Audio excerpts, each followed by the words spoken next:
کامیابي غواړې که کامیابي ترلاسه کوې که په دنیا جهان کې خپل مقام لوړېده غواړې او که حوصلې لوړې غواړې که ښه رزق غواړې که ښه زندګي غواړې او که د کور اتفاق غواړې او دغه رقم که چیرې د کور مشران وایي چې موږ کور ګرده دي په اتفاق کې او په ژبه دې سره پوه یو او دغه رقم چې کوم دی په کورو کې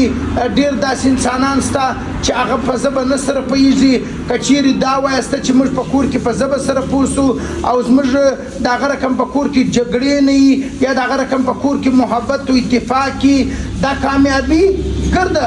دا درشن چې ما ذکر کو دې غواړي او هر سړی دا غواړي هر کس دا غواړي چې ما ته کامیابیانې په نصیب سي هر کس دا غواړي دا کامیابي به موږ څنګه لاسته کوو دا په سجدو سره لاسته کیږي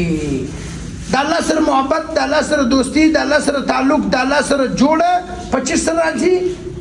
په سجدو سره په چی سره په سجدو سره څومره چې څوک الله ته سجدې کوي څومره چې څوک الله ته پر نفلو پر تهجد پر منځو باندې هغومره الله تعالی د هغه سره دوستي او تعلق زیاتېږي